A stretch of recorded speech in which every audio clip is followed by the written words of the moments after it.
Geneviève Fraisse, quelle place la pratique sportive occupe-t-elle ou a-t-elle occupé dans votre vie? Je fais du vélo dans Paris. Je fais du vélo, je fais du sport. J'en ai toujours fait, pas énormément, mais ça fait partie de mon existence et notamment de mon enfance. On vous voit là sur une bicyclette déjà. Vous êtes toute jeune et joyeuse.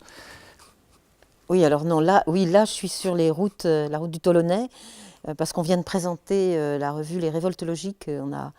Je suis avec Michel Soulty, qui est un des cofondateurs de la revue. C'est une revue qu'on a fondée autour de Jacques Rancière, ou avec Jacques Rancière, en 1975. Donc on va la présenter, je ne sais plus, dans une rencontre quelconque, et on profite d'un moment de liberté pour faire du vélo. Voilà. Donc c'est pas une pratique sportive, c'est simplement là, c'est la balade. La balade. Là, c'est militante. La balade. Là, c'est la balade d'action, oui, mais effectivement, j'ai fait, pour une petite fille de ma génération, beaucoup de sport. J'étais dans un milieu où on faisait beaucoup de sport, oui. Le sport, d'une manière générale, n'est pas un objet philosophique très traditionnellement célébré dans l'enseignement français. Il y a un certain dédain, un certain mépris. Quelle importance le sport a-t-il en tant qu'objet philosophique pour vous, qui êtes à la fois philosophe et féministe? C'est quand même un objet particulier. Alors voilà, c'est le croisement. C'est-à-dire que j'ai fondé tout mon travail de chercheuse depuis quand même un certain nombre d'années sur le fait qu'il n'y avait pas d'objet philosophique, que cette question, la question femme, sexe, genre, on dirait aujourd'hui, différence des sexes, dualité sexuelle, etc., n'était pas un objet philosophique. Donc c'est mon premier souci épistémologique, théorique, d'appétence, c'est mon étonnement philosophique. Arrive au milieu de cela la question évidemment qui est celle de penser la différence. Si on la pense par rapport à l'égalité, on va essayer d'annuler les différences. Et puis, évidemment, le sport intervient comme l'énigme par excellence. C'est-à-dire, on voit bien que puisque la différence des corps est dans la question du sport, même si aujourd'hui cette différence des corps peut être discutée comme elle ne l'a jamais été, en tout cas, on voit bien que la différence des sexes est une évidence face à la pratique sportive, quelle qu'elle soit scolaire, professionnelle, de loisirs, etc. Donc à partir de là, ça redouble mon interrogation philosophique sur comment on produit de l'égalité avec de la différence. Quand on est dans l'apprentissage des mathématiques ou de la philosophie, on pourrait imaginer que ça ne pose pas de problème. Gardons quand même un petit conditionnel. Mais quand on est sur la question du corps, alors là, on est face à une réalité empirique qu'il faut traiter comme telle, et on s'aperçoit, donc c'est une énigme philosophique. Mais on l'a pour le sport, mais je le compare souvent à la question de l'armée ou des pompiers. On fait comment pour recruter à égalité des femmes pompiers et des hommes pompiers? Donc on doit faire des équivalences d'épreuves, on doit faire les mêmes épreuves, on doit faire des épreuves spécifiques, ça s'appelle comment? Donc du coup, c'est un champ que j'ai trouvé intéressant, et quand j'ai rencontré une inspectrice, en l'occurrence Annick Davis, qui était en train de réécrire avec Catherine Louveau sur cette question-là dans les années 90, elles sont venues vers moi pour qu'on discute entre cet objet difficile en philosophie qui est la question des sexes et leur question de spécialistes de la question sportive et femmes, ou de la pratique d'une inspectrice qui doit aider à la mixité, aider à l'égalité, ce qui n'est pas la même chose, mixité-égalité, et qui a vraiment des questions énormes qu'elle rencontre. Et de fait, je crois que il faut vraiment interviewer les professeurs d'éducation physique et sportive. Ils sont très savants comme philosophes. Ce sont des grands philosophes de la question de la différence des sexes. Nous garderons l'idée de l'étonnement. Ce qui est important, ce n'est pas l'objet qui provoque l'étonnement, c'est l'étonnement qui, d'une certaine manière, rend problématique l'objet. Oui. Donc si on prend le sport, ou comme toute activité sociale, le sport, il est à la fois le révélateur d'un certain nombre de préjugés, il reproduit un certain nombre de cloisonnements, mais en même temps, le sport peut être un lieu d'émancipation, oui, d'affranchissement. On pourrait s'arrêter d'abord à cette ambivalence et peut-être s'arrêter plus précisément à la reproduction des clichés, des stéréotypes, et dans un deuxième temps peut-être parler de l'émancipation, de l'affranchissement, voire de la libération. C'est-à-dire, si on s'en tient seulement pour le moment à la question du corps. C'est vrai que les filles sportives ou la proposition du sport faite aux filles est enchâssée dans de très nombreuses contraintes, à tout point de vue. La contrainte de ne pas ressembler à un garçon, de ne pas paraître viril, c'est en train de se transformer, ça je trouve. On est en train d'adorer les joueuses de foot, on ne dit plus, à la fin des années 90, on empêchait encore les clubs de foot de filles de se créer. Hein. On est donc dans une histoire qui s'est accélérée. Il y a la contrainte de l'apparence, la contrainte de si elle fait du sport, pendant ce temps-là, elle ne fait pas d'autres activités. Vous avez une image intéressante de football en Centrafrique. Bien des sûr. femmes qui font du foot en Centrafrique. Belle image. Mais là, on va aller bientôt vers l'émancipation, mais donc c'est enchâssé dans de très nombreuses contraintes. Si elles vont dans les centres sportifs de loisirs, on va tout de suite les aiguiller sur des activités mineures. Il n'y aura pas de place pour elles. Comment on fait avec la mixité? Ça, j'aimerais beaucoup qu'on en parle, parce que c'est une affaire extrêmement complexe et très, très intéressante. Donc, elles sont enchâssées dans de très nombreuses contraintes. Donc, la hiérarchie s'instaure tout de suite. En même temps, moi, ce qui m'est apparu immédiatement à partir du moment où, disons, au milieu des années 90, j'ai commencé à m'intéresser à cette question-là, c'est qu'il était clair que c'était un lieu de l'émancipation. C'est-à-dire, il y a eu des lieux scolaires intelligents qui ont compris que par la pratique sportive, des filles, par exemple, issues, disons, de milieux difficiles ou issues de l'immigration, etc., vont trouver confiance en elles, vont faire des choses et vont réussir, alors qu'elles ne réussissent pas dans des matières dites plus nobles. Et à ce moment-là, il y a eu vraiment une réflexion sur, au fond, au moment où on peut se désoler que les filles quittent le sport, c'est-à-dire au moment de l'adolescence, parce que c'est vrai que les filles vont commencer à se faire excuser pour ne pas aller à la piscine, pour ne pas faire du sport, etc. Moi, j'en ai vu autour de moi. Inversement, on s'aperçoit que c'est un lieu où peut se constituer une identité scolaire capable d'être du côté de la réussite, de la performance et aussi de la confiance. Donc, de tas de choses qui peuvent servir à beaucoup de choses ensuite. Mais demeure donc, très... vous voyez, c'est à front renversé. Bien sûr. On reviendra d'ailleurs sur cette question, mais demeure tout de même très marquée la discrimination entre hommes et femmes dans la pratique sportive et parmi les femmes, selon les milieux sociaux, et en particulier la question de l'immigration. C'est quelque chose que vous avez particulièrement approché C'est-à-dire que je ne l'ai pas approché pour énoncer la discrimination, je l'ai approché pour voir où ça pouvait au contraire faire irruption comme pratique quand même. Notamment, si on sort de la question scolaire, moi ça m'a frappé qu'en Iran, en Algérie, la question du rapport, alors vous mettiez une image africaine, la question de faire du foot, donc faire pas n'importe quel sport, hein, pas du badminton, faire du foot était une chose revendiquée. Donc à partir de là, ça veut dire que des signaux multiples sont envoyés par là. Je ne saurais pas vous dire, je ne saurais pas faire une analyse théorique du pourcentage de discrimination qui serait donné, puisque, alors ça c'est le souci avec moi, c'est que depuis cette revue Les Révoltes logiques, je travaille sur l'émancipation et non pas sur la domination.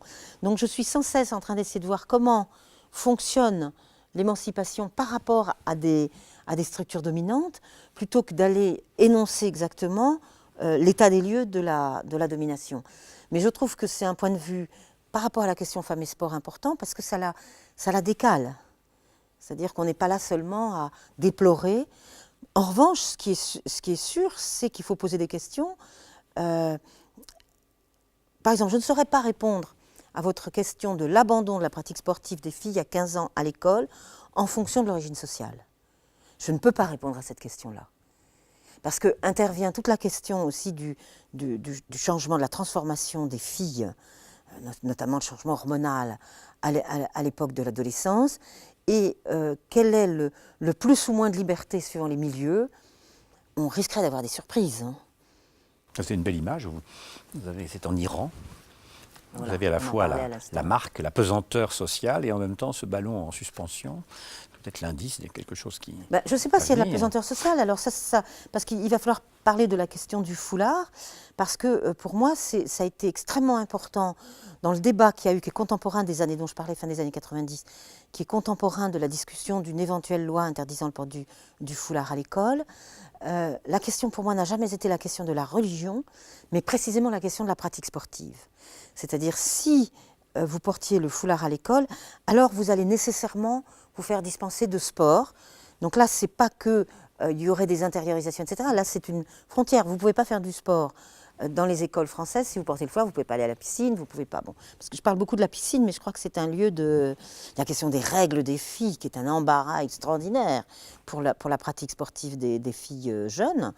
Et pour ma part, la question de la présence du foulard à l'école, je l'ai toujours rapportée à ce que j'appelle de la matérialité, c'est-à-dire non pas la question religieuse qui est de la superstructure, mais au contraire de l'infrastructure, quels sont les cours où elles n'iront plus.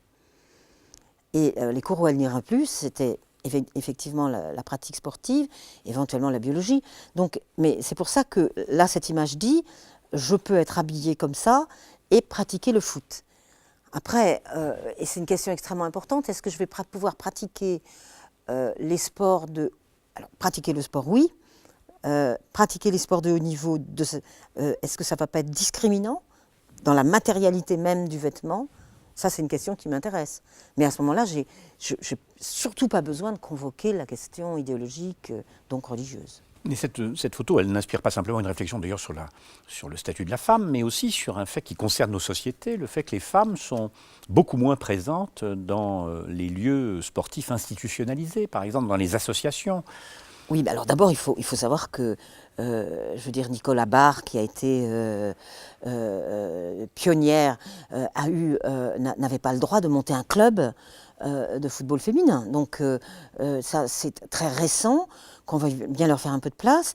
Et je dois dire que quand j'ai été interviewée très récemment, donc c'est il y a 2 ans, exactement il y a 2 ans, par la délégation aux droits des femmes du Sénat qui rédigeait un rapport sur femmes et sport, je les ai renvoyés à leur lieu d'enracinement politique en leur disant allez voir le nombre de salles offertes aux filles dans vos municipalités ou dans vos départements ou dans vos régions, parce que là vous aurez des surprises. C'est-à-dire qu'il faut évidemment avoir, là encore on est dans la matière, des possibilités d'accès et des lieux et des organisations institutionnelles, et que si on va au centre de loisirs du mercredi après-midi pour nombre d'enfants, on n'évacue pas la pratique sportive des filles. Donc l'institution joue un rôle de barrage énorme, beaucoup plus que l'école. Beaucoup plus que l'école.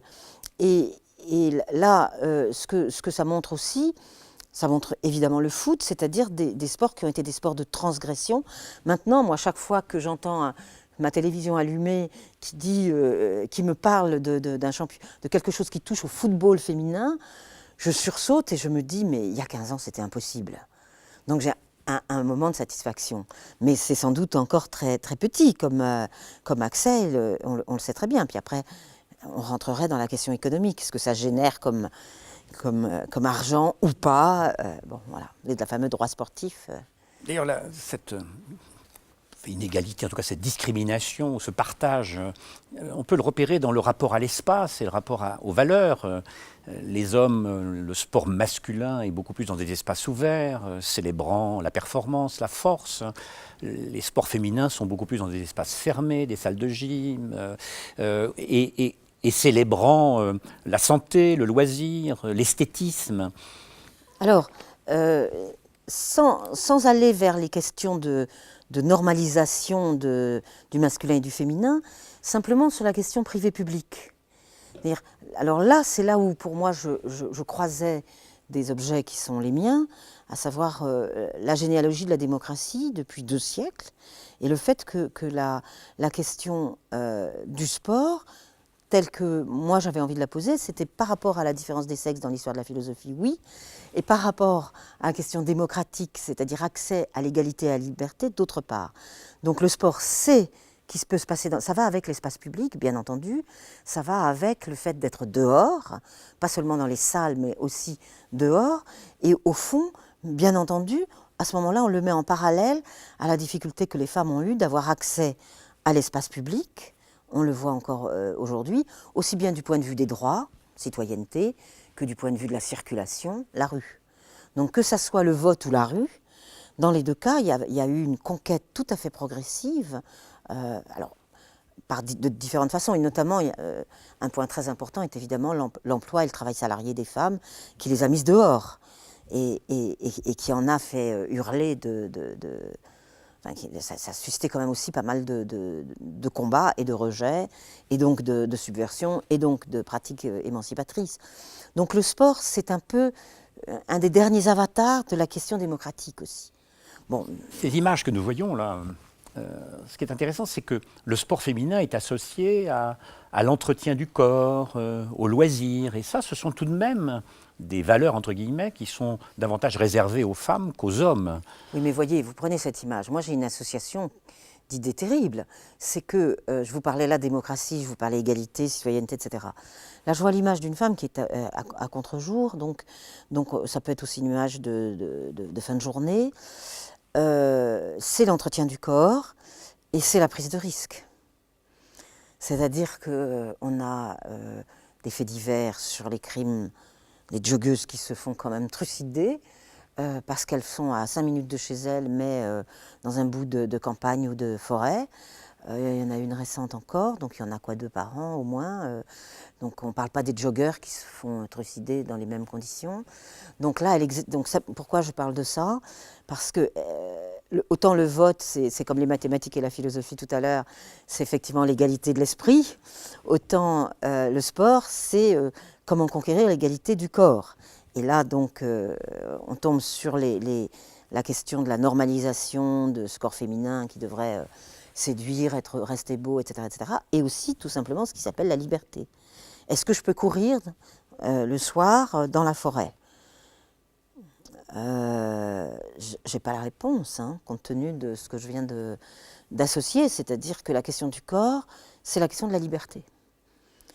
C'est la question de la liberté, et alors c'est intéressant parce que c'est soit le corps qui se dénude, soit le corps qui reste habillé. Enfin bon, il y aurait des choses par rapport au sport qui sont un enjeu très très très contemporain. Mais c'est la question. Mais vous voyez, si on veut parler des normes, des stéréotypes, enfin tout ce sur quoi je travaille, certainement pas vraiment, mais qui sont très mis en avant aujourd'hui. On va avoir la discussion qu'on a en ce moment sur les handballeuses ou qui doivent avoir une jupe ou pas. C'est cette semaine, on discutait de cela. Mais ça renvoie à l'image de la femme ou des femmes qu'il faudrait donner. Mais là, ce que moi je vois sur l'écran, c'est la liberté d'une jeune femme.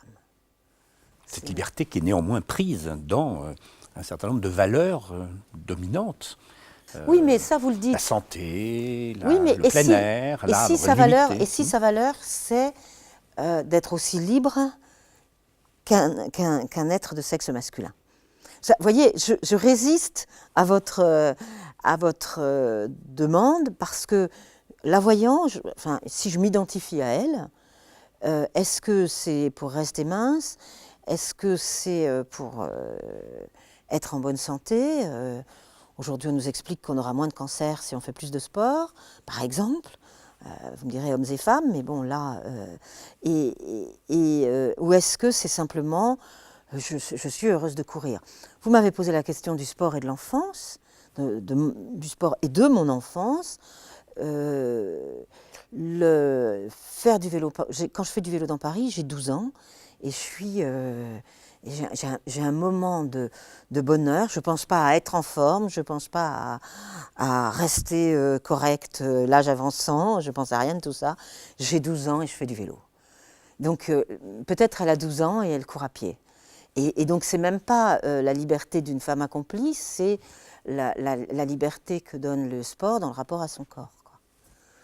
On l'a un petit peu abordé déjà, mais il y a la question de l'école. Parce que l'école d'une manière générale, mais l'école c'est aussi un lieu d'éducation physique. Il y a des cours d'éducation physique. Et vous mettez en relation la désaffection pour les matières scientifiques et le fait qu'à partir de l'adolescence, les jeunes filles ont tendance à tourner le dos aux activités sportives. Alors j'aimerais qu'on pense ce point d'articulation. C'est une énigme. C'est une énigme. C'est-à-dire que... alors, là encore, n'étant pas une spécialiste de l'analyse de la domination, j'ai pas les moyens de voir ce qui ferait qu'on enlève les mathématiques et enfin, plutôt, je ramène la question à autre chose, qui est la question du désir. Hein, c'est ma façon de voir les choses. L'école, c'est le lieu du désir de savoir, mais c'est le temps où va s'apprendre le désir de l'autre.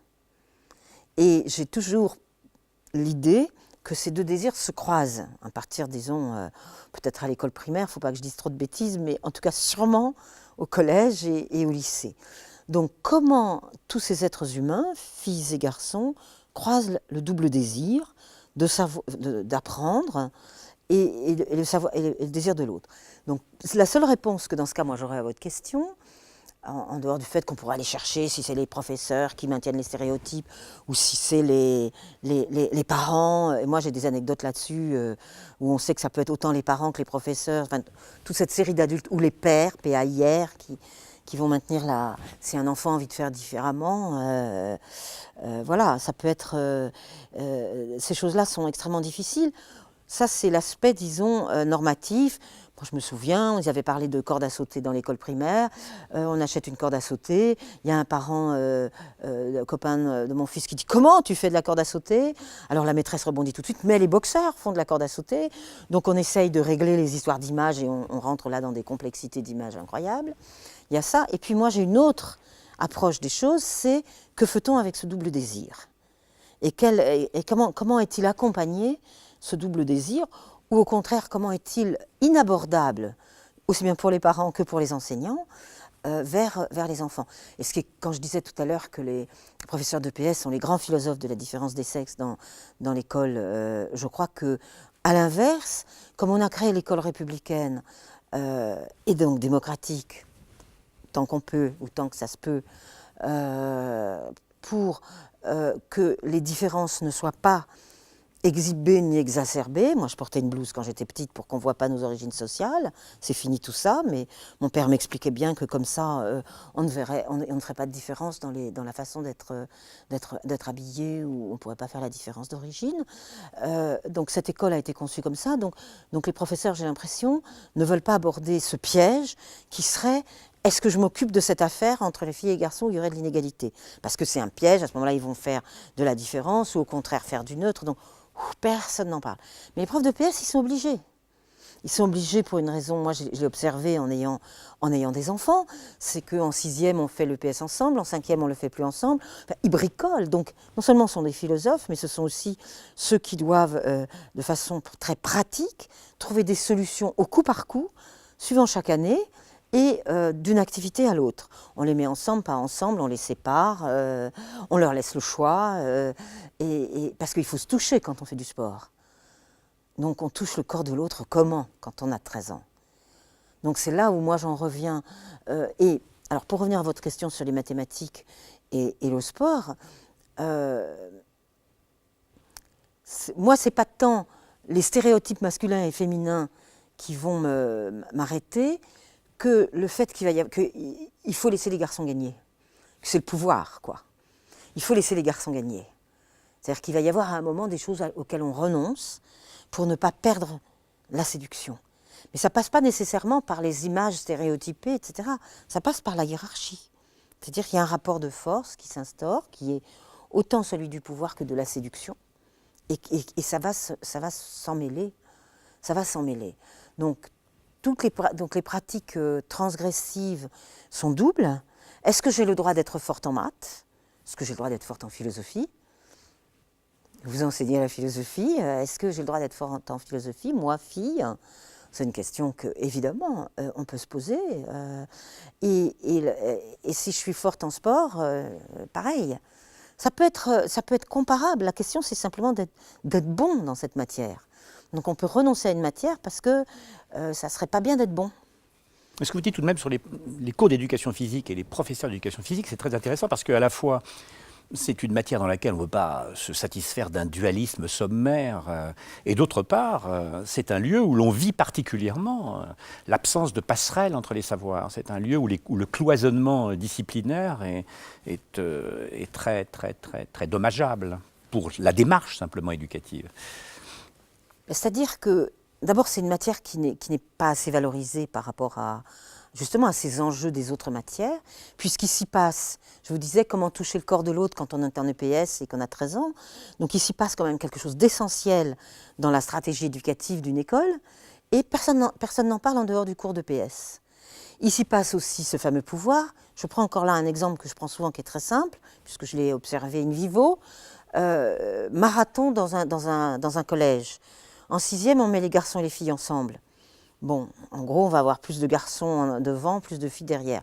En 5e, on sépare les sexes pour le marathon. Les derniers garçons vont être humiliés et les premières filles du marathon filles vont être valorisées. Donc, que pense le professeur d'éducation physique? Il pense, j'ai fait une séparation où du coup, quel est l'endroit où est le plus montré la domination dite masculine et quel est l'endroit qui va être le plus émancipateur pour les filles entre la pratique de 6e et la pratique de 5e? C'est assez compliqué. Donc voilà, donc là quand vous parlez de cloisonnement, eux, ces professeurs, non seulement ils ont effectivement cette question prosaïque des deux corps, mais ensuite de leur articulation du point de vue de ce que ça génère comme hiérarchie entre les filles et les garçons, ou entre les garçons eux-mêmes, ou entre les filles elles-mêmes. Et pour illustrer tout ce que nous venons de dire, les préventions, les préjugés, les contraintes, j'aimerais vous lire un petit texte de Coubertin que vous pouvez commenter. On doit conclure que le véritable héros olympique est à mes yeux l'adulte mâle individuel. Je n'approuve pas personnellement la participation des femmes à des concours publics, ce qui ne signifie nullement qu'elles doivent s'abstenir de pratiquer au grand nombre de sports, mais sans se donner en spectacle. Aux Jeux olympiques, leur rôle devrait être surtout, comme aux anciens tournois, de couronner les vainqueurs. Alors, laissons de côté couronner les vainqueurs, parce que je pense que ça mérite une question en soi. Ce qu'il fait là, donc on est à la fin du 19e siècle, ce qu'il fait là, c'est exprimer ce qui, depuis la Révolution française, est un enjeu, qui est ce que j'appelle moi la démocratie exclusive. Et donc, lui, il va faire de la démocratie excluante, c'est-à-dire qu'il va énoncer l'exclusion. Mais ça repose sur le fait que depuis que on serait tous des semblables, que fait-on de la différence des sexes? On ne va pas leur donner la citoyenneté tout de suite, on va même pouvoir prétendre donner le suffrage universel en 1848, mais il n'est que masculin. Donc, par exemple, si on prend le suffrage universel, l'institution politique va mentir et va dire c'est le suffrage universel.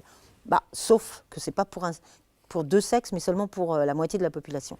Lui, il a cette spécificité qui est d'expliciter l'exclusion.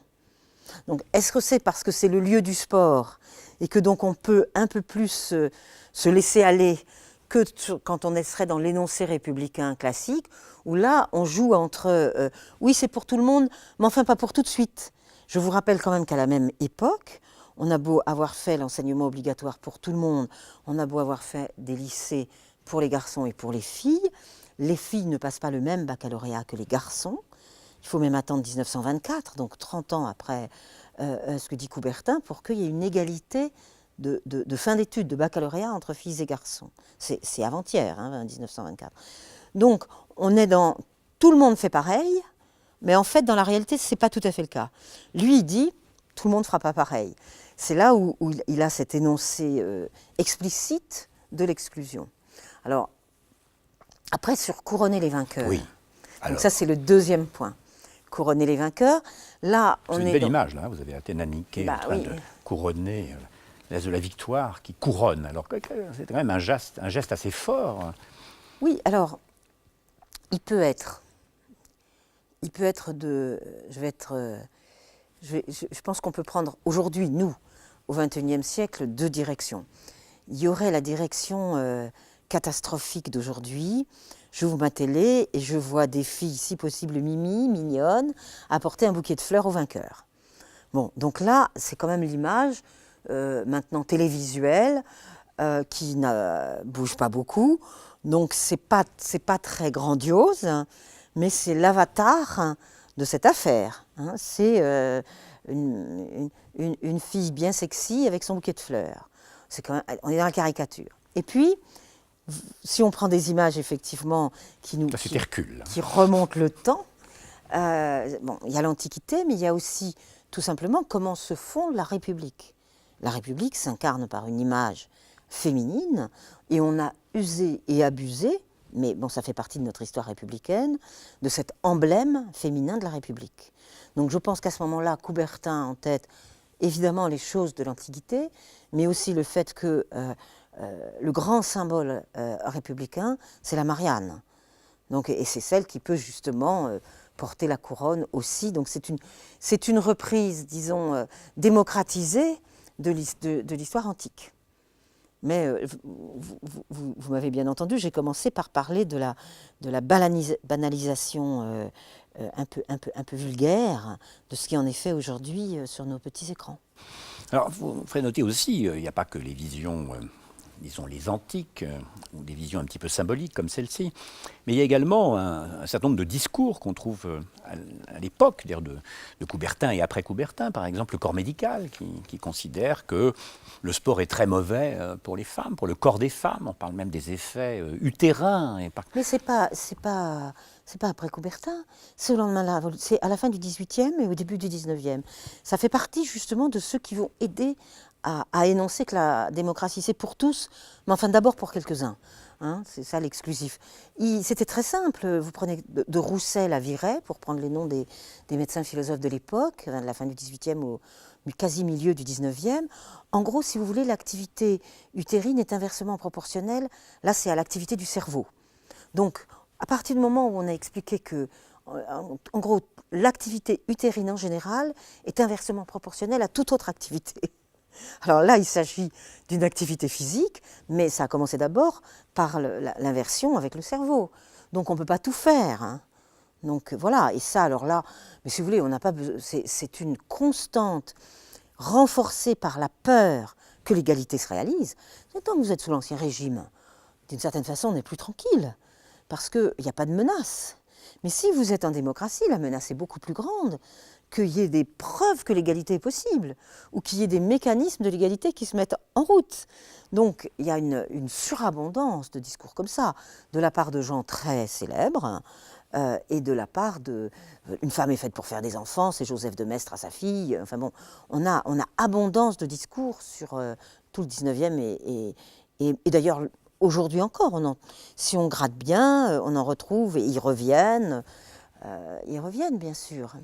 Et là, je faisais référence assez précisément à ce que disait le médecin de l'école de Joinville en 1922, hein, c'est-à-dire parlant très clairement des risques, des chocs sur l'organe utérin. C'est-à-dire, ici, c'est un médecin qui statuait, considérant que la femme, au fond, se mettait en danger, le corps féminin se mettait en danger en pratiquant le sport. Tous les corps se mettent en danger. Alors c'est en faisant le rapport pour le Parlement européen, donc, puisque c'est une initiative que j'ai prise il y a 10 ans, quand tous les corps se mettent en danger, parce que moi, allant parler aux responsables du sport professionnel, le corps poussé dans ses limites et qui se réveille à la trentaine, on peut avoir par exemple de l'ostéoporose.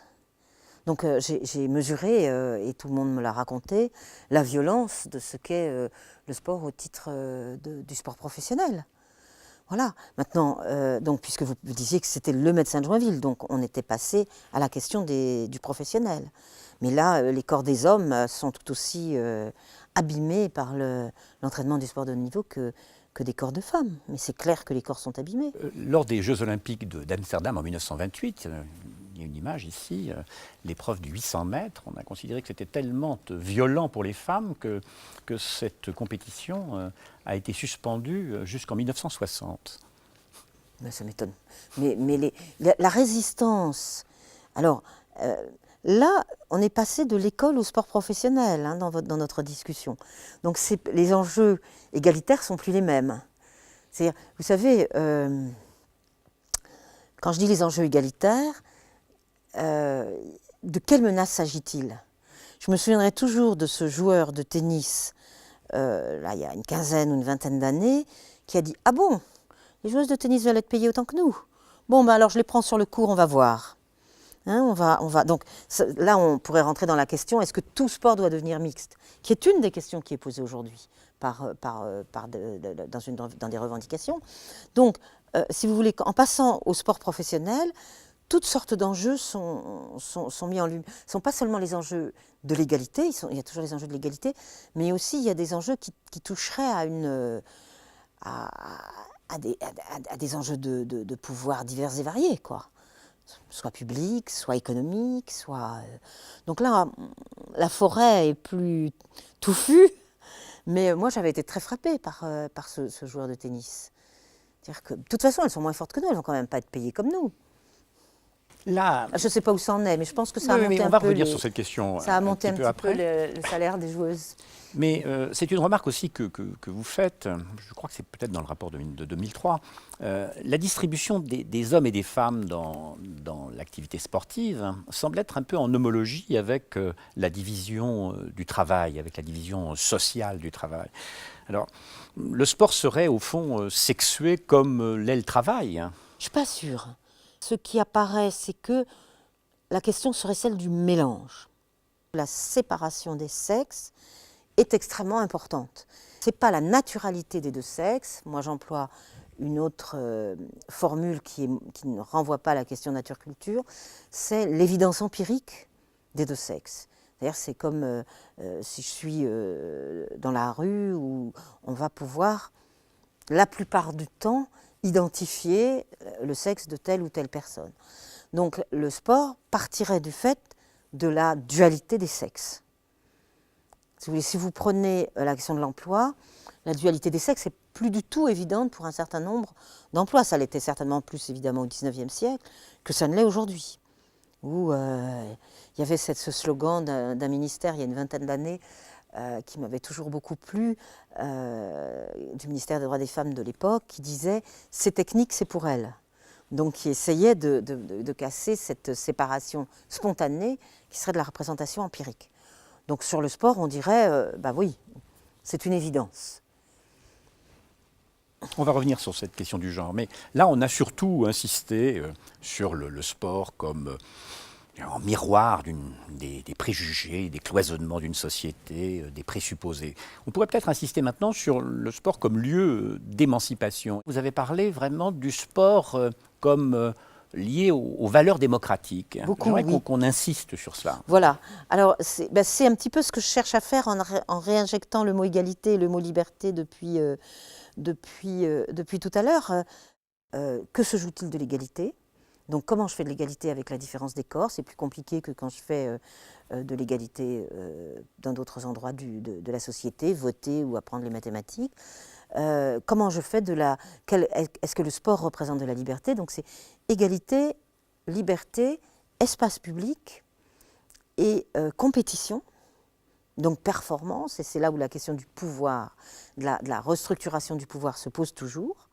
Et puis, dernier point, et ça c'est parce que ça avait été un moment politique du gouvernement Jospin avec Marie-Georges Buffet, sur le sport comme lieu de l'émancipation, quelle que soit l'origine sociale, et même précisément peut-être quand l'origine sociale est peu favorable à la réussite scolaire. Donc c'était à la fois, c'est une analogie aux autres problèmes de l'espace public et de la démocratie. On l'a vu avec Coubertin, on l'a vu de multiples façons, sur égalité et liberté. Et ensuite, dans son développement, tel qu'est l'école aujourd'hui, il se pourrait que ça puisse être un lieu non négligeable de surprise émancipatrice.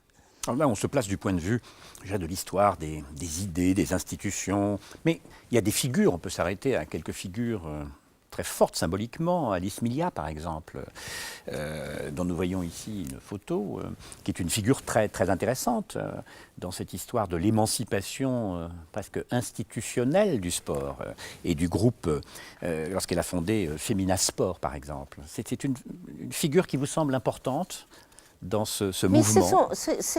pour moi, si vous voulez, elle a autant d'importance que d'autres féministes dans d'autres domaines. C'est-à-dire que je vais... vous savez, j'ai travaillé sur une femme, celle qui a traduit Darwin en France en 1860. Donc elle n'avait évidemment pas fait les études secondaires, donc c'est nécessairement autodidacte au milieu du 19e siècle. Et elle avait un papier en tête sous son nom où elle avait écrit « Je prends mon droit ». Donc il se passe dans le sport, hein, c'est comme Suzanne Lenglen, il se passe dans le sport la même chose que dans d'autres domaines. Il y a soit on fait changer les institutions, soit on fait changer les lois, soit on prend son droit, c'est-à-dire on transgresse, c'est-à-dire on C'est le cas. Et bien sûr, c'est pour ça que j'y viens. C'est pour ça que pour moi, ces figures de femmes dans le sport, donc qui sont des figures nécessairement isolées, donc individualisées plutôt qu'isolées, elles renvoient pour moi à tel ou tel dans d'autres domaines qui vont avoir des pratiques transgressives. La première qui passe le baccalauréat, Julie Victoire d'Aubier, voilà, qui est obligée de faire, je sais pas, plusieurs académies avant de pouvoir se faire inscrire. Elle a un parcours et après elle écrit des livres qui parlent de l'ensemble des femmes, donc un trajet individuel doublé d'une action collective ou de bien commun, voilà. Donc c'est tout à fait classique, simplement là, c'est dans l'espace sportif. Et en même temps, il y a quand même des chiffres, je ne vais pas vous donner des chiffres révélateurs. En 1900, 19 femmes étaient engagées aux Jeux Olympiques. Elles représentaient 43% des athlètes à Sydney. Il y a quand même, en l'espace d'un siècle, une transformation absolument considérable. Et c'est ce qu'on peut voir, nous, sur notre propre génération, avec le sport féminin. On est en train quand même, l'autre jour, je ne sais plus c'était pas les footballeuses, est-ce que c'était les basketteuses ou les handballeuses qui étaient en première page de l'équipe. Mais moi, j'ai encore des émotions quand je vois ça.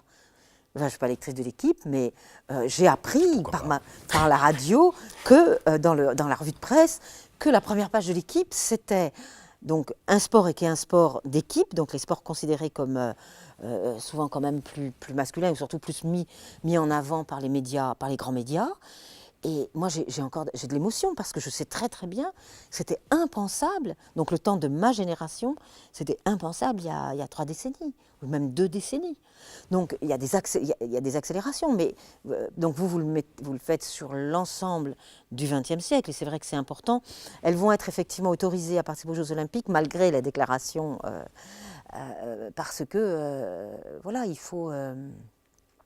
c'est sous des pressions, sous la pression de l'évolution sociale, c'est tout. Il y a un processus entre guillemets historique. Elles ont gagné l'accès pratiquement à tous les sports. Voilà. Alors, la question, oui. Alors, si je continue mes analogies avec d'autres espaces de la société. C'est un combat, une lutte au Pérou, je crois.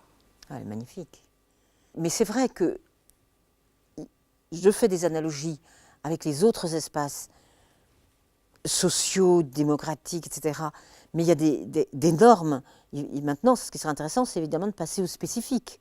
C'est-à-dire que autant on identifie assez facilement comment l'émancipation des femmes avance, disons, dans l'espace politique. Vous voyez, on leur donne le droit de vote aux femmes après la Seconde Guerre mondiale, et 50 ans plus tard, on discute du fait qu'elles ne sont pas à l'Assemblée nationale. Donc on voit bien le passage de l'un à l'autre. Sur la question du sport, on va avoir cette entrée dans le monde sportif comme ça, et si on se bat pour, par exemple, la présence des femmes à l'Assemblée nationale, on voit bien que ça ne change pas nécessairement la politique, ou bien que ça va régresser pour telle et telle raison, dans l'espace économique aussi.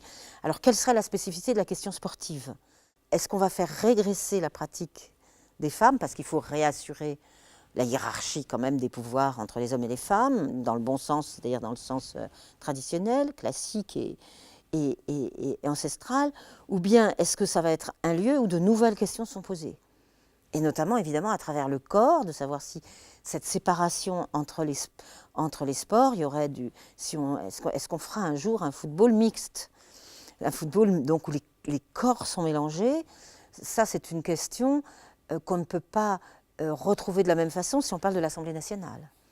Donc ça devient intéressant de savoir pourquoi ça serait spécifique. Et donc voilà, je fais des analogies et en même temps, avec le sport, je bute sur sur des questions qu'on n'a pas ailleurs. Dans l'image précédente, nous avons vu des paysannes péruviennes en train de se livrer à une activité sportive généralement dévolue aux hommes. Mais il y a aussi la transformation vestimentaire liée à des techniques, des technologies nouvelles. Hein. Et ces transformations vestimentaires, elles ne sont pas anodines, ce sont aussi des signes de libération du corps. Oh oui, il est clair puisque là c'est l'image de la femme qui fait de la bicyclette en pantalon. N'oublions pas que le port du pantalon est interdit, hein, jusqu'à récemment, en France en tout cas. Donc, ce que je vois, c'est que c'est une transgression. 2, c'est approprier, c'est-à-dire faire de la bicyclette en jupe longue. J'ai essayé, c'est difficile. Donc, nécessairement, là, il n'y a pas le choix. C'est-à-dire que la matérialité de la bicyclette oblige à changer la tenue, fût-elle transgressive, voire interdite dans la société. Ce qui est drôle, si on met les deux images côte à côte, c'est que finalement, aujourd'hui, on s'intéresserait à l'image de femmes faisant du sport avec des tenues traditionnelles, quand au contraire, on a valorisé toutes ces images de subversion grâce au sport, de l'apparence ou en tout cas de l'habillement du corps féminin. Moi, ce que ça me fait penser, et puis il y a d'autres sujets polémiques qu'on connaît sur la question de quel type de vêtements on porte pour faire du sport, c'est que c'est une interrogation, là encore, loin d'être simple. C'est-à-dire qu'il n'y a pas de progrès. Il y a comment on habille, comment les femmes, peut-être les hommes aussi, je sais pas, il faudrait peut-être étendre de sexe, mais en tout cas là, comment les femmes s'habillent ou ne s'habillent pas par rapport à l'exercice du corps. Mais encore, toujours pour chercher des analogies, moi je suis très étonnée par exemple que les jeunes femmes d'aujourd'hui, ça n'a rien à voir avec le sport, encore que ça soit un sport, une jeune femme enceinte aujourd'hui va porter un t-shirt moulant sur son ventre, sur son vaste ventre de femme, tandis que dans les générations précédentes, y compris la mienne, on essayait plutôt qu'on ne voit pas trop la forme du ventre. Donc, quelle est la liberté du corps? Quand le corps est-il libre? C'est pas seulement quand il est habillé ou dévêtu, c'est aussi quand il propose une nouvelle façon d'être vu, je ne sais pas. Compliqué pour moi. C'est vrai que c'est assez compliqué. Mais on ne peut pas simplement en rester aux images du corps se libérant par l'adoption de vêtements presque subversifs. Il y a aussi, quand on parle du corps vêtu ou dévêtu, il y a la spectacularisation du corps en général dans nos sociétés, du corps sportif aussi, et du corps féminin, une véritable marchandisation. Alors là, on a un exemple tout de même, sur cette machine féerique, un corps de femme qui est mis en scène comme pur corps. Bien sûr. Avant d'être sportif, il est un corps de femme désirable, ou incarnant une image exceptionnelle de corps féminin. Alors, la marchandisation du corps des femmes, elle est liée à l'économique, c'est-à-dire on vend quelque chose.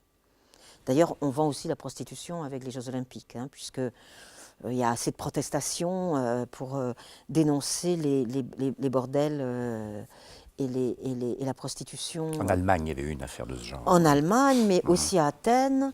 Et oui, en Allemagne, parce qu'on avait formé des filles et fait venir exprès des filles pour les former, etc., etc. Mais à Athènes aussi, je m'en souviens. Et je suppose que ça continue. Donc la marchandisation, elle se joue doublement. Mais là, on est dans le sport de haut niveau. Hein. On a quitté le sport de l'école et le sport de loisirs. Et alors, moi, ça m'évoque plusieurs choses. Premièrement, c'est le lieu du corps. Deuxièmement, même quand ce n'est pas le lieu du corps, on va marchandiser les femmes. Je veux dire, elles sont marchandisées à tout point de vue. Alors, est-ce que le corps de l'homme peut être marchandisé? Oui, il est sexualisé aussi. Est-ce que le fait de réintroduire la question du désir sexuel, érotique plutôt, par rapport à cette image, est contradictoire avec le sport? Il faut mettre à plat toutes les questions. C'est la seule chose que je dirais. Évidemment, la première réaction, c'est de dire, bon ben là, c'est une affaire économique qui se joue. Ou bien, c'est aussi une façon de reprendre le pouvoir. Une femme qui fera du sport ne sera pas aussi indépendante qu'un homme qui fait du sport. Donc on reverrouille la hiérarchie sexuelle. Il y a plusieurs pistes à explorer, bien entendu, mais vous êtes passé du corps habillé au corps nu, l'affaire est loin d'être réglée. Parce que entre celle qui va venir aux Jeux Olympiques avec le foulard, et c'est une demande avec... Ah oui, alors vous continuez sur le registre sexuel, sexué, érotique et sexiste. Oui, et c'est pendant une compétition de beach volley, ça je crois d'ailleurs. Hein. Oui, alors la question, je ne sais, on discute en ce moment de ce qu'on mette des petites jupettes à, je ne sais plus si c'est donc le basket ou le beach volley, ou la question aussi concernant le beach volley. Donc, si vous voulez, est-ce qu'elle peut être en bikini, en string? Le short ne serait pas... Non, mais là, c'est pour remplacer le short par la jupette. Alors, quel est l'intérêt? Est-ce que c'est effectivement parce que le short serait moins sexy que la jupe? Ou est-ce que... Parce qu'à mon avis, un short, aujourd'hui, les shorts sont aussi, même dans l'espace public, dans la rue, c'est extrêmement sexy. Donc, ou alors, est-ce que c'est pour remarquer à nouveau, c'est-à-dire marquer à nouveau la différence sexuelle, c'est-à-dire, ah ben ce sont bien des filles, parce que le short au fond c'est partagé entre, c'est comme le jean, hein, c'est unisexe. Donc pourquoi les shorts qui sont sexy devraient être remplacés par des jupettes, si ce n'est pour signifier à nouveau que vous êtes bien des femmes. Donc c'est bien nous qui savons que vous êtes des femmes, donc c'est ce que j'appelle la hiérarchie. C'est rétablir la hiérarchie. Parce que est-ce que c'est plus pratique pour faire du sport une jupe qu'un short? La réponse c'est, je pense, non. Je ne suis pas une sportive de haut niveau, je pense que la réponse c'est non. Donc ce n'est pas la bonne réponse. Donc la réponse, est-ce que c'est plus pratique, est-ce que c'est plus sexy? C'est incertain, les deux réponses sont incertaines. Donc reste la troisième solution, c'est pour bien dire que vous êtes des filles. Et à ce moment-là, moi je regarde ça avec... je me dis, ah bon, parce que l'égalité avancerait un peu trop. Donc on freine. Oui, bien toute cette démarche d'érotisation des corps, quand même, qui est... Oui, mais alors on a la aussi... mise en scène... On a aussi l'érotisation des corps masculins dans le sport.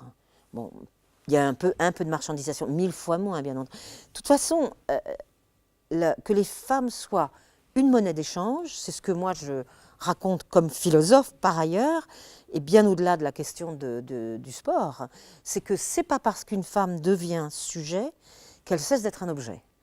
C'est-à-dire que, je ne sais pas, n'importe quel exemple, on va mettre des femmes dans les candidatures politiques, c'est aussi une monnaie d'échange entre les partis politiques. Donc les femmes sont une monnaie d'échange, pas seulement par le corps, elles le sont aussi parce qu'elles sont des femmes. Donc la question de l'érotisation, de l'objet d'échange, de la monnaie d'échange, est une question qui est pour moi globale. Alors elle est plus ou moins physique, elle est plus ou moins sexuelle, mais elle rétablit toujours la séparation et la hiérarchie entre les deux sexes. Donc il y a le spectacle, ce qui est évidemment rendu visible et célébré, le corps jeune, sain, désirable. Mais il y a aussi l'envers du décor, il y a ces corps abîmés des sportifs de haut niveau qui atteignent un certain âge et on ne montre pas ces corps abîmés. Il y a pour les femmes aussi des risques spécifiques. Hein. On parle de la triade de l'athlète féminine, hein, le problème des désordres alimentaires, des aménorrhées définitives, de l'ostéoporose. Donc ça aussi, ce sont des problèmes de santé, on pourrait qualifier de santé publique finalement, qui sont très peu abordés dans la question sportive. Très peu, et très violents. Et très violents. Et ce sont des problèmes très très violents. Oui. La question de savoir si on pourra avoir des enfants après avoir été une sportive de haut niveau est une vraie question. Globalement, le sport de haut niveau est une marchandise aussi, tout court. Alors, il peut y avoir simplement une violence, soit pas la même violence, soit une violence plus grande à l'encontre des femmes. Oui, puis la marchandisation, ce n'est pas simplement une relation de type commercial. C'est vrai que le commerce l'investit. C'est aussi le corps réduit à n'être à ne s'inscrire que dans une relation fixée par des profits. Même, je prends l'exemple en Allemagne de l'Est de ces femmes dont on provoquait une gestation pour autrui. Donc on provoquait finalement une grossesse pour qu'elles aient un certain nombre d'indicateurs ou une montée de globules rouges qui leur permettait finalement bah d'être oui, d'être plus ça fait performante. monter beaucoup de choses positives dans un corps de femme, bien entendu. Donc ici, le corps est véritablement instrumentalisé. Le Non, corps. mais alors c'est plus qu'instrumentalisé, c'est-à-dire que là, on passe de la marchandisation, c'est la dimension exploitation, voire, enfin pour moi c'est, parce que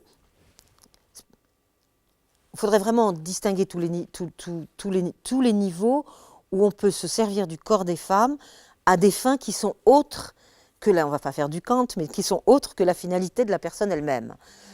Donc ça, on trouverait, il y a des degrés et des choses très très multiples. Là, ce dont on parle, ça s'appelle presser le citron. Et après, on jette l'écorce. Parce qu'il fallait faire avorter ses filles ensuite.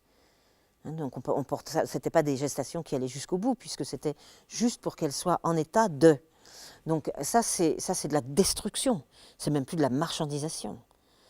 Donc, enfin moi, je tiens beaucoup à ce que dès qu'on parle du rapport femme-commerce ou monnaie d'échange, moyen d'échange, objet d'échange, on distingue toutes les possibilités que l'humanité se donne pour transformer les femmes en objets. C'est ça, mais l'exemple évidemment de l'Allemagne de l'Est nous fait horreur et j'imagine qu'il y a une grande unanimité pour dénoncer cela, mais le fait que les athlètes de haut niveau, ils laissent une grande partie de leur santé pour les femmes, la possibilité d'être femmes dans tous les sens du terme, c'est aussi une destruction d'une certaine manière. Oui. N'hésitons pas. Oui, oui, bien sûr, c'est aussi une destruction. Oui, en plus avec des morts, pour certains prématurées. Alors, cette question des corps, du corps de la femme pris dans l'univers sportif, il y a aussi la question du harcèlement sexuel. On en a beaucoup parlé, en particulier dans le milieu du tennis d'ailleurs. Il y a eu une affaire récente. Oui. Est-ce que vous êtes penché particulièrement sur cette question? Alors, c'est comme la transgression individuelle, ce sont vraiment des choses qui traversent tous les lieux possibles. C'est-à-dire que ce qui se passe, c'est plutôt qu'on est en train, depuis une quinzaine d'années, de réaliser l'étendue ou l'espace de la violence sexuelle dans des espaces autres que les espaces familiaux. Dans les espaces familiaux aussi, d'ailleurs. Donc, il y a une... Moi, c'est ce que j'ai appris dans mon excursion politique par rapport au métier de chercheuse, c'est que on a mesuré très récemment, et c'est lié à des conférences internationales d'ailleurs, l'ampleur de la question de la violence. Donc on la retrouve dans le sport avec, on imagine des facilités, mais je veux dire les problèmes de pédophilie dans l'Église ou d'homosexualité pédophile dans l'Église sont quelque chose qui sont... Je cherche toujours, vous voyez, à faire des analogies qui seraient à mettre exactement... C'est les mêmes temps de prise de conscience qu'on a dans notre société, tout parce que les églises, dans les écoles, dans les internats, des petits garçons ou de sexe, nos amis les prêtres ne se sont pas gênés. Bon, là, nos amis les entraîneurs ne se gênent pas non plus. Vous voyez, c'est plutôt la prise de conscience de la violence que l'existence même de la chose qui me paraîtrait importante à souligner. Parce qu'on peut espérer que ça bouge. Mmh. Mais enfin, en tout cas, ce sont des données de type à la fois social, politique et idéologique qui sont évidemment au cœur d'une réflexion sur c'est le tout sport. ce qui est... C'est-à-dire, mais ça renvoie quand même aussi à toute la question de l'emprise de la pédagogie ou de l'emprise du maître. Hein. Donc, alors, l'autre question serait, c'est que moi j'imagine ces jeunes sportives pieds et poings liés. Entre leur âge, le fait qu'elles sont déscolarisées par rapport à la scolarisation dite normale ou commune, fait qu'elles sont totalement pieds et poings liés. Coupées de leur famille. Coupées de leur famille. Donc c'est pour ça qu'on peut le comparer à l'histoire des internats avec les prêtres. C'est-à-dire c'est des univers où on livre pieds et poings liés des enfants à des adultes qui peuvent être abusants et abusifs. On pourrait aborder une question qui s'approche de près de vos objets de réflexion, à savoir la question du sexe et du genre. Ah oui. Le sexe qui s'enracine, entre guillemets, dans la biologie, et le genre qui est donné de nature beaucoup plus culturelle et sociale, construit. Alors, Oui. comment, Alors, par rapport au sport, essayons de, alors, par rapport à la question du sport, ces parce deux que catégories. par rapport à cette opposition, disons, nature-culture, sexe-genre, moi j'ai des réticences de vocabulaire et surtout de modèles explicatifs. Je ne suis pas sûre qu'il faille réduire cette opposition à nature-culture. Mais une fois que j'ai dit cela, j'en viens à la question du sport. À la question, c'est qu'aujourd'hui, toutes les découvertes de la biologie vont dans le sens de montrer que ce n'est pas si simple d'établir la frontière entre les deux sexes. Il y a de nombreux travaux de biologistes qui montrent à quel point il y a comme une sorte d'arc-en-ciel, ou en tout cas de continuum, entre la position la plus identifiée comme homme et la position la plus identifiée comme femme, du point de vue biologique. Donc, à partir de là, il y avait même Anne Fausto-Sterling, une américaine, qui a parlé il y a 20 ans de 5 sexes. C'était de la provocation, mais c'était pour dire c'est plus compliqué que ça, on ne sait pas où est la frontière. Et c'est très important de mettre en avant ces acquis tout à fait scientifiques, parce que ça rencontre directement ce qu'on dit depuis tout à l'heure, à savoir qu'on aurait, à cause de l'évidence empirique, non pas à cause de la nature, je dis bien à cause de l'évidence empirique, séparer les filles et les garçons pour la pratique sportive jusqu'à la pratique de haut niveau. Si on n'est plus... alors ça pose deux problèmes. Ça renvoie au problème de la pratique sportive elle-même, et quand c'est de la compétition, est-ce qu'on mélange donc les corps? Moi je prends le mot mélange parce que c'est le mot philosophique pour dire mixité. C'est le mélange. Est-ce qu'on mélange les sexes? Parce que finalement, le curseur la frontière n'est pas claire. Ça, c'est le premier problème. Et le deuxième problème, qui est celui des institutions qui cherchent à identifier ceux qui ne seraient pas au bon endroit quand ils ont une pratique sportive, avec les fameux tests de féminité, et où alors là, la question qui est posée, si j'ai bien compris, les textes de féminité ne sont plus les mêmes hier qu'aujourd'hui. Donc, où vont-ils trouver la bonne place du curseur pour dire ça c'est féminin ou ça n'est pas féminin?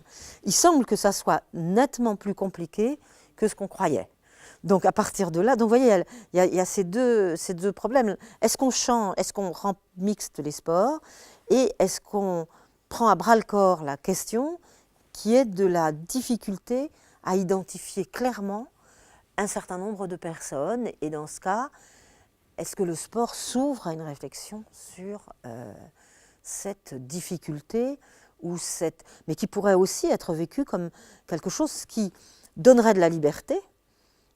Souvent, en dehors de la question du sport, ces recherches scientifiques permettent de dire alors arrêtons d'être comme ça renvoyés à notre identité de sexe quand on peut être un peu n'importe quel genre, quoi.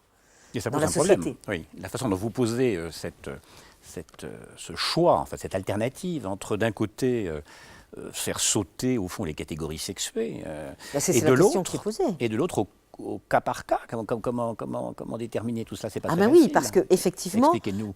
Je ne peux pas vous expliquer car je n'ai ni la compétence ni la responsabilité du monde sportif.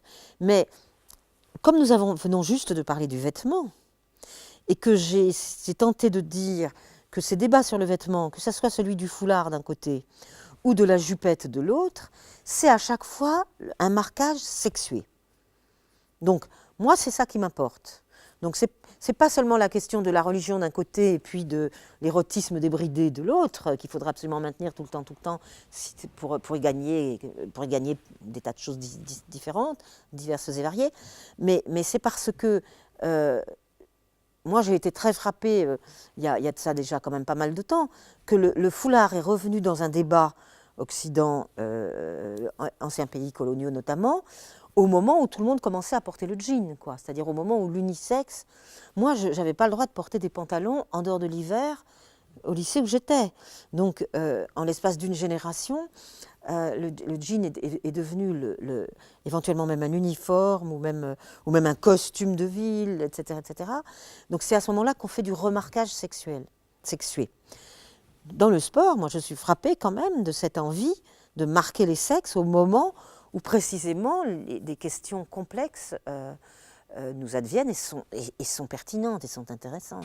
Et là, vous avez d'ailleurs un cas très intéressant, qui est le Oui. cas d'une sportive transgenre, Caster Semenya, qui a Oui. été championne du monde, qui est sud-africaine, qui a été championne du monde de 800 mètres, et qui a été soupçonnée d'être un homme. Elle a donc fait l'objet d'une interdiction jusqu'à ce qu'on reconnaisse qu'elle était effectivement une femme. Donc il y a l'exemple même ici d'une athlète qui intègre l'hésitation dont vous parliez. Mais qu'est-ce qu'on faisait dans les siècles précédents? On se déguisait en l'autre sexe. Aujourd'hui, comme le corps est apparent, on ne se déguise pas dans l'autre sexe. Mais c'est quand même une question qui est ancienne. C'est-à-dire comment des femmes ont pu aller guerroyer sous des habits d'hommes sans qu'on sache. Enfin, Shakespeare en est plein, Bradamante. Enfin, on peut avoir beaucoup de références où les femmes prenaient l'apparence de l'autre sexe et personne. Et ça pouvait durer des décennies. Donc, si on a vécu ça jadis, la question est transposée maintenant de manière très, très matérielle dans le corps. Là, vous avez d'ailleurs un autre exemple, qui est l'exemple d'Erika Schinegger,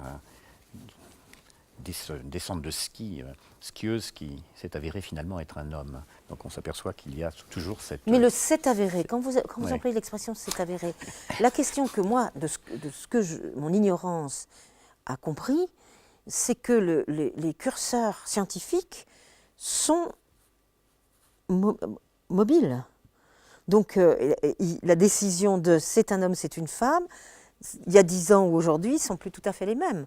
Donc on est là devant quand même un espace de questionnement. Mais comme le sport a été construit sur la dualité sexuée, et pour de bonnes raisons aussi, puisque c'est les corps et pas les esprits, enfin je reviens sur mon cartésianisme de base,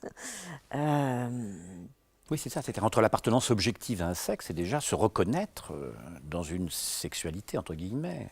Alors ça, c'est une autre affaire, parce que vous pourriez, parce que là, à ce moment-là, la sexualité est une chose, l'appartenance à un sexe une autre, j'ai envie de dire.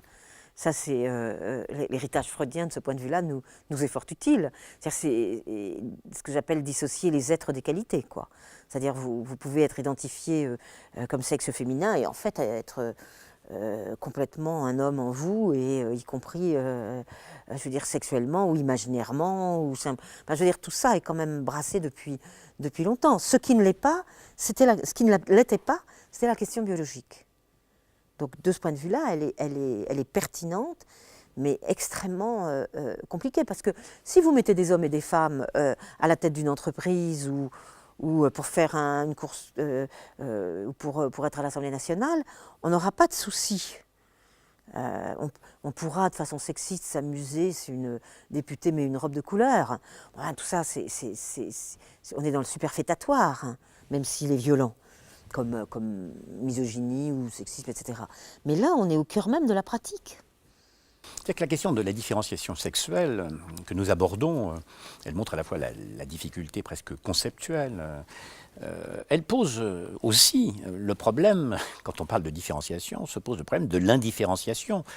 Il y a une image ici qui est quand même assez significative. Il y a deux athlètes, une femme et un homme, qui physiquement sont extrêmement proches, deltoïdes, etc. Est-ce que pour vous, ça, c'est une sorte de caricature liée à l'évolution d'un sport spectacle, un sport qui instrumentalise les corps, ou bien c'est une perspective qui vous semble s'inscrire dans le processus historique dont on parlait tout à l'heure? Non, oui, mais c'est ce que je disais à l'instant, parce que les corps sont dénudés. C'est-à-dire, si vous prenez les corps habillés dans la rue, moi, je fais de temps en temps l'expérience de me dire, je l'habille autrement, mais c'est un visage d'homme, ça. Alors que c'est toutes les apparences d'une femme, d'un certain âge, même qui a déjà une corpulence liée au fait qu'elle serait une femme plutôt qu'un homme, car les corpulences masculines et féminines sont genrées aussi. Hein, quand on regarde dans le métro, c'est assez marrant. Parce que finalement, pourquoi les corpulences dans le vieillissement seraient genrées ou pas? Donc, c'est le fait d'être dénudé de choses. Mais depuis 200 ans, on a eu tellement peur que les femmes deviennent des hommes si elles s'émancipaient. Que ça soit l'enseignement de la philosophie ou l'exercice de la médecine ou un métier technique ou je sais pas, conducteur de travaux, etc. Ou même, on a menuisier, je sais pas quoi. On a toujours tellement peur de l'effacement de la différence des sexes. Ça, c'est la peur du démocrate. J'appelle ça la peur existentielle du démocrate. Elle est absolument formalisée au lendemain de la Révolution française. Et simplement, ce qui est très intéressant, c'est qu'elle se joue au XXIe siècle sur la question du sport. Comme étant et c'est pour ça que ça m'a toujours intéressé, enfin depuis longtemps intéressé cette question-là, autant que le politique, parce que c'est sûr qu'on va en débattre dans les années qui viennent, de manière essentielle au regard de la question de l'égalité des sexes et de l'émancipation. C'est sûr et certain. Là, vous avez une image très étonnante, hein, qui est Caroline Wong, qui est culturiste, championne d'Autriche de bodybuilding. Là, vous avez une sorte de simulacre. Oui, mais là, vous continuez. Une femme dans un corps d'homme. Une femme dans un corps d'homme. Bon, une femme dans un corps d'homme, vous l'avez dit. Si vous voulez le dire comme ça, moi je suis d'accord. C'est-à-dire, je ne suis pas pour dire tout ça est neutre, on supprime les sexes, etc. Vous dites ça comme ça, mais pourquoi pas? En revanche, je réinsiste, je vais prendre un autre exemple, sur le fait que plus on posera, à juste titre, la question de la non-frontière, plus l'organisation sociale, politique et institutionnelle nous rappellera qu'il y a bien deux sexes. Et en même temps, je vais prendre un autre exemple que je trouve très intéressant. Donc, quand il y a eu ce débat sur le foulard, je vous expliquais tout à l'heure que ce n'était pas la question de la religion qui me paraissait pertinente, mais la question de l'impossibilité de pouvoir faire certains exercices, donc du sport. J'ai développé à plusieurs reprises cet argument pour dire, moi, si on empêche les filles d'avoir une activité à l'école, ça, je ne suis pas d'accord. Alors, la réponse s'est faite quelques années plus tard, par des habillements, pas par seulement elles peuvent porter le foulard si elles sont sur un tatami, où est le problème, elles peuvent porter le foulard si elles font du foot, c'est pas un problème. Mais la question, là encore très matérielle, et on a inventé il y a quelques années ce qu'on appelle le birkini. Et là, j'ai trouvé ça d'un humour féroce incroyable. Parce que ça veut dire quoi? Donc le birkini, c'est un vêtement moulant, mais qui évidemment prend une grande partie du corps. Donc ce n'est justement pas un bikini. Donc clin d'œil au bikini qui montrerait tout, comme ça, on voit un bikini là. Mais ça serait le birkini qui au contraire cache. Burqa. Mais qui ne va pas, oui, qui est formé avec bikini et burqa, mais qui n'empêchera pas, donc qui répondra à mon objection. Donc je l'ai entendu du fin fond de mon bureau de chercheuse comme une réponse que les grands de ces pays-là me faisaient, à savoir, mais ça ne nous empêchera pas comme ça de faire le même sport, parce qu'on aura à la fois répondu à la question de vêtements qu'on veut, mais en même temps, on ne sera pas empêché de façon matérielle pour exercer tel ou tel sport. Donc, cette histoire du birkini m'a paru remarquable dans ce que ça avait comme langage politique. Hein. C'est oui, il faut que quelque chose soit bien identifié comme féminin. Donc, chez nous, c'est en cachant le corps. Oui, c'est bien une femme, mais elle peut quand même accéder à des processus d'égalité. Donc, vous voyez, il faut opposer. Ce que j'ai voulu vous répondre, c'est que au moment où nous sommes en train de discuter sur l'effacement potentiel des deux sexes, il faut absolument avoir toujours en tête qu'il se passe, c'est un recto verso. De l'autre côté, l'idée qu'il faut réidentifier tout le temps le sexe féminin, pour ne pas le confondre. C'est l'espace démocratique d'aujourd'hui qui nous vaut cette double... donc, on était bien comme avant, et l'ordre ne va pas changer, mais oui, en même temps, les avancées à la fois politiques et scientifiques bouleversent la donne, changent la donne. Il faut tout de même rappeler qu'il y a des sports qui restent exclusivement féminins, la gymnastique rythmique et sportive, Bien ou sûr. la natation synchronisée, et des sports strictement masculins, la lutte gréco-romaine. Donc tout n'est pas encore mêlé, pour reprendre Mais c'est loin d'être le mêlé, concept puisque vous avez, philosophique. il y a quelques sports mixtes, hein, donc le fameux patinage artistique. Il y a quelques sports très séparés et quelques sports qui n'existent que pour un sexe. Il y a les trois possibilités.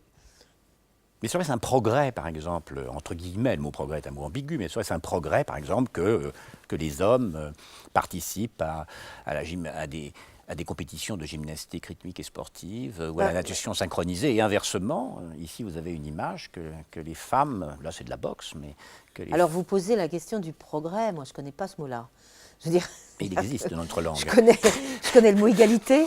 Non, mais ce que je veux dire, je vous me comprends. moque du philosophe Je vous comprends. que j'ai en face de moi, donc, et de tous les philosophes qui l'utiliseraient. Donc, la question n'est pas celle du progrès, la question est celle de faire cesser des impossibilités, donc de rendre possible l'égalité, ça s'appelle l'émancipation. Alors après, l'autre question qu'on pose, c'est est-ce que l'émancipation, c'est le mélange ou pas ?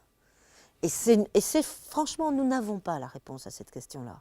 Moi, je tiens à le dire parce qu'aujourd'hui, très facilement, on va avoir tel groupe ou tel autre qui va dire « mais si, c'est ça la solution ». Enfin bon, on va voir les deux tendances. Gardons la dualité, sinon c'est la fin de la société s'écroule. On le voit pour d'autres débats que celui du sport.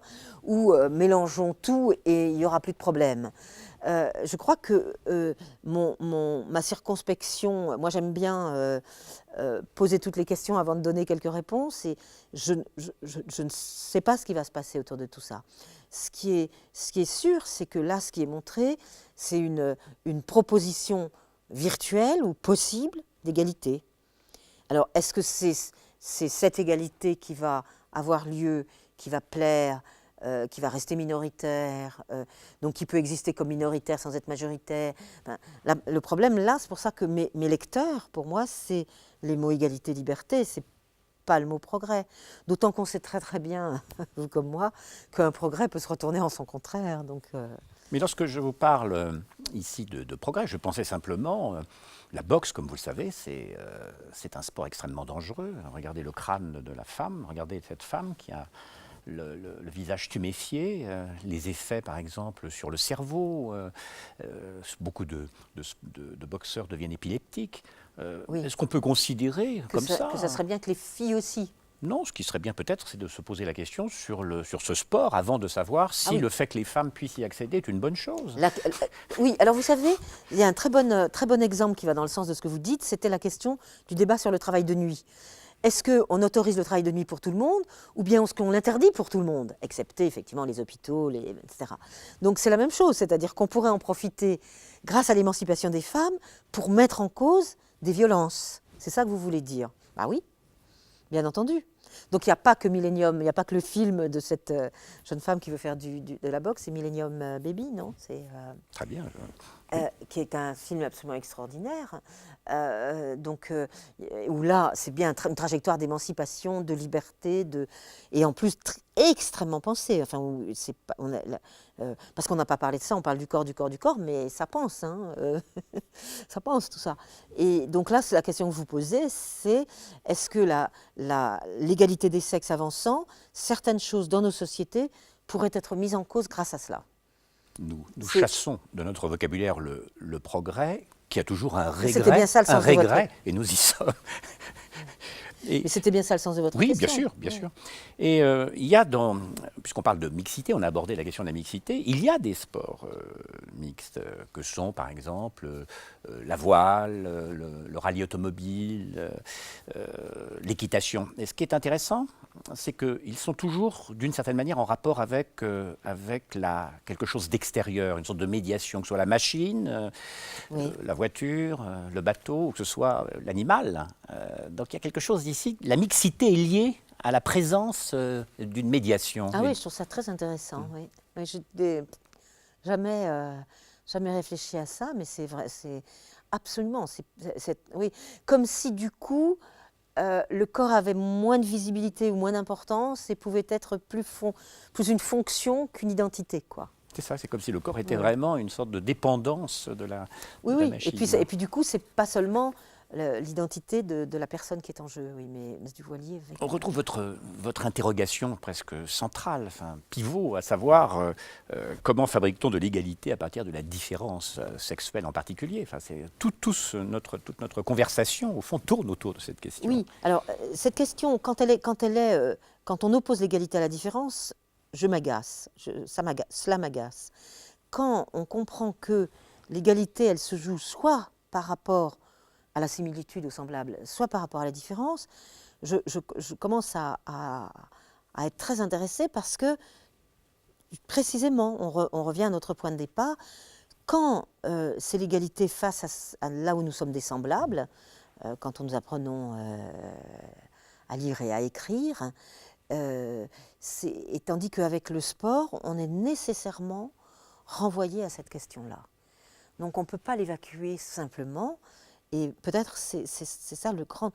C'est aussi pourquoi cette question parvient aujourd'hui à sa problématisation aussi forte. Il a fallu en passer par beaucoup d'autres étapes d'émancipation pour qu'on puisse poser dans son ampleur cette question-là, il me semble. C'est comme si vous voulez la question de la présence des femmes dans une assemblée politique ne peut pas se poser avant que vous ayez la citoyenneté. Il faut la citoyenneté, on attend 50 ans, on pose la question de savoir si d'électrice on devient éligible et élu. Le sport, c'est comme s'il arrivait après ces questions-là en disant, et maintenant sur le corps, comme on va avoir la question, puisque vous parlez de grossesse, de savoir si on continue à faire les enfants dans le ventre des femmes ou si on les fait ailleurs.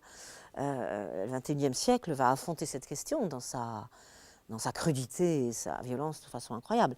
Donc peut-être que le sport est à sa place dans les interrogations du XXIe siècle. Oui, déjà, on pourrait se poser la question, est-ce que la mise en scène, par exemple, des inégalités dans le sport, est-ce que cela ne contribue pas à justifier d'une certaine façon un certain nombre d'inégalités de statut, de salaire, de droit dans la société? Mais complètement. C'est pour ça que je crois qu'il faudrait être très attentif à la façon, pour revenir aussi à la question de la marchandisation, à la façon dont la médiatisation du sport va avancer. Parce que c'est tout nouveau, elle avance clairement, et on ne sait pas, entre l'écueil de la marchandisation et l'écueil de la reconduction des hiérarchies, que va être cette mise en image du sport féminin. Oui, puis avec toujours cet effet pervers à la fois de... Les catégories, je ne parle pas simplement sexuelles, elles existent, mais même les catégories à l'intérieur du sport d'un sexe, cela constitue des sous-ensembles et ce sont aussi des données d'enfermement. Ah ben oui. On a plus facilement accepté le tennis, pourquoi Bien sûr, il y a des... C'est pour ça que ce qui s'est passé du côté des sports collectifs, et notamment handball et football, il y a rugby aussi d'ailleurs, sont étonnantes. Et je ne sais pas, vous en avez pas montré d'images de sport collectif, mais chaque fois que je tombe sur une de ces images par façon aléatoire, je suis très frappée. Je regarde beaucoup la composition des corps.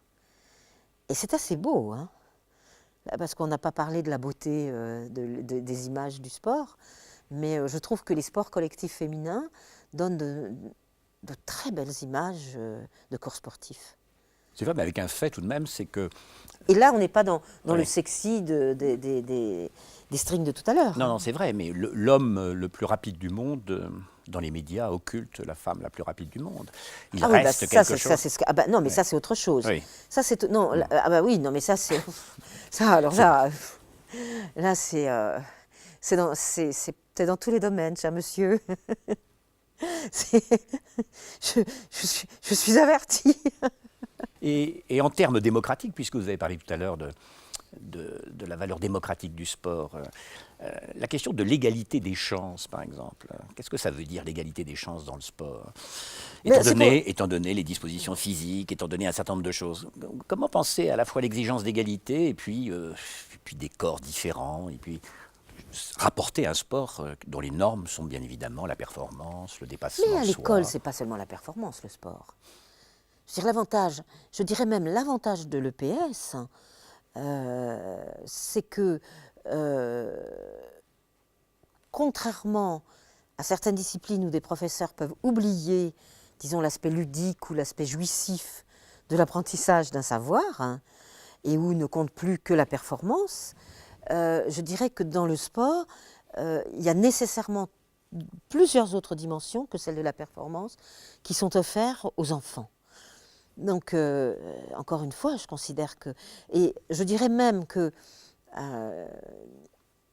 pour me souvenir que dans mon enfance, la performance sportive des uns et des autres avait un petit peu trop d'importance à mes yeux, on pourrait dire qu'on peut essayer de penser à l'envers et de savoir que si on enlève l'aspect tournoi, l'aspect qui est le premier, qui est le meilleur, qui a gagné, le sport est quand même extrêmement ludique. Donc, c'est-à-dire un moment de jouissance de son propre corps. Ce que vous dites est juste. De se sentir bien dans Oui. son corps. Donc, tout ça par rapport à la question de l'égalité des chances, ça veut dire que dans tout ce qui est l'apprentissage scolaire et de loisirs dont on aimerait qu'il soit aussi parallèle avec le scolaire, on peut tout à fait aussi imaginer que des adultes qui accompagnent les enfants offrent une donnée aux enfants qui soit beaucoup plus multiforme que la recherche de la performance. À cause du plaisir. À cause du plaisir, Ça pose plusieurs types de questions, mais oui. La première, je pense, à une remarque que faisait le sociologue Paul Lyonnais, qui disait que la compétition sportive, ça suppose qu'il y ait des égaux. S'il n'y a pas des égaux, il n'y a pas véritablement de compétition. Or aujourd'hui, au plan international, on sait quelles sont les équipes qui vont gagner. Il n'y a pas d'égalité, il n'y a pas du tout d'égalité. Voilà, donc ma question se repose, si vous voulez. L'égalité des chances, c'est aussi non pas que les gens aient tous les mêmes dispositions physiques, mais qu'il y ait au moins des situations de rivaux en situation d'égalité, en situation mais ça, c'est le de problème compétition. de l'ensemble de l'école. Ça commence avec l'école. Pour ça que je reviens sans cesse à l'école. Et on sait très bien que l'école n'est pas égalitaire, on sait très bien que... Oui, mais le qui va gagner dont vous parlez tout à l'heure, c'est une idéologie très, très dangereuse. Ben moi, je pense qu'elle est surtout extrêmement restrictive. C'est pour ça que je rappelais que je n'ai pas aimé cela dans mon enfance, où le sport était ramené à la performance et au meilleur, alors que je maintiens que c'est... on peut faire du sport comme d'autres apprentissages, quelque chose d'autre. Donc, je veux dire, on a parlé longuement là du sport de haut niveau, mais enfin le sport, c'est pas seulement le sport de haut niveau, c'est mens sana in corpore sano, etc., etc. Donc, il y a beaucoup de dimensions, et la santé, le bien-être, tout ce qu'on veut, le partage avec les autres corps, etc., etc. Mais bien sûr que l'inégalité sociale et mondiale existe. Là, moi, je ne parle que de ce que j'ai un tout petit peu réfléchi, à savoir la possibilité que le sport soit un lieu d'émancipation à travers la problématique de l'égalité des sexes. Mais que les chances soient foncièrement inégales en permanence. Et ce n'est pas les exceptions qui nous feront oublier que la règle, c'est l'inégalité. Ce n'est pas celui qui arrive à courir avec des jambes artificielles, avec les coureurs normaux, qui nous fera croire que... ça a été l'idéologie qu'on sert à tout point de vue et dans tous les lieux de la société sur puisqu'il y en a un qui peut le faire, pourquoi pas tous? Alors que non, pas tous, parce que les conditions ne sont absolument pas données à tous. Mais donc il y a bien évidemment une minorité, c'est le sport de haut niveau, et la grande masse de ceux qui font du sport au quotidien, ou un sport ludique, ou d'amusement. Mais les normes, elles sont imposées par la performance. Et cela ne se fait-il pas au dépend de l'accomplissement de soi? Je pense que j'aime pas beaucoup faire du féminin et du masculin, mais les femmes n'ayant pas été associées à la performance sportive, elles sont vraiment plus cool avec ça. C'est-à-dire que... ah bon? Voilà, c'est-à-dire qu'il y a peut-être une adhésion au modèle de la performance qui est quand même plus douteux, enfin moins certain. Donc voilà, c'est pas pour ça que, enfin, j'en fais pas une qualité substantielle, essentielle, etc. J'en fais plutôt un attribut qui est lié à notre histoire, donc un héritage historique, qui est que moi, ça m'a jamais ça m'a agacée profondément comme petite fille, mais vraiment même révoltée. Et en même temps, ça ne m'a pas empêché de m'approprier le sport comme du plaisir. Mais c'est vrai aussi qu'on est dans un débat beaucoup plus général. C'est la difficulté dans nos sociétés de penser à la fois une exigence égalitaire, donc démocratique, et en même temps un élitisme républicain. Notre société pense très difficilement cette... Sûrement. Et le sport en est une sorte Sûrement. d'illustration. Sûrement, bien sûr. Nous avons là une sorte de vision pour l'instant assez dure quand même de cette réalité sportive qui est à la mesure de la réalité sociale. Pourquoi le sport serait-il une exception? Il y a heureusement tout de même des corps, par exemple, comme ceux que nous voyons, c'est-à-dire des corps joyeux, un peu comme vous à bicyclette, la photo du début, c'est-à-dire quelque chose quand même qui nous réconcilie avec le corps, le jeu, et ici il y a à l'évidence une sorte de plaisir partagé. Mais ça, là, c'est le plaisir du corps. C'est le plaisir du corps, c'est-à-dire on était, effectivement, il y a sport et corps. Bon, là, enfin, la frontière, elle n'existe pas, mais en même temps, le sport correspond quand même à une discipline. Hein. Bien sûr, tous les exercices physiques pourraient être convoqués, et le corps est mis en jeu de multiples façons. Et même pour reprendre le vélo, qui me paraît être un bon exemple, parce que c'est aussi un moyen de transport, et pas seulement un sport. Moi, je regarde les visages des cyclistes dans Paris. Puisque moi-même, je fais du vélo dans Paris, je regarde aussi beaucoup, si je suis une fois à l'arrêt de bus ou piéton, je regarde quelle tête ont les cyclistes, le cycliste parisien. C'est absolument passionnant. Parce que c'est le sport, c'est le transport, c'est le souci, en même temps c'est l'effort. Il y a tout en même temps. C'est très très beau. Et pour terminer, je vais vous poser la question concernant la devise olympique. Que vous inspire-t-elle? Situs, Altus, Fortus? Plus vite, plus haut, plus fort? Honnêtement, franchement, la devise m'est un peu égale, pour ne pas dire me laisse indifférente. Mais la question de la flamme, pour avoir vu, ici même d'ailleurs, un film sur le passage de la flamme. J'ai trouvé cette image, ce récit du passage de flamme, j'avais trouvé ça absolument bouleversant. C'est-à-dire, donc, s'il faut parler de l'olympisme, dont on n'a pas dit, je ne l'ai pas dit aussi, qu'il a pour principe la laïcité, par exemple, hein, donc je dois le mettre dans le pot des discussions. Je ne l'oublie pas parce que si moi j'ai ramené la question du foulard, la question de la pratique du sport, il y en a d'autres qui le ramènent à la question de la charte de la laïcité. Donc puisqu'on termine sur la charte olympique, moi c'est plutôt la flamme qui m'intéresse dans ce qu'elle a de fluide et en même temps de singulier, puisqu'il va falloir la passer d'une personne à l'autre à la fin quand elle arrive. Et puis je chercherai du côté de la flamme et pas du côté de la devise, voilà, clairement.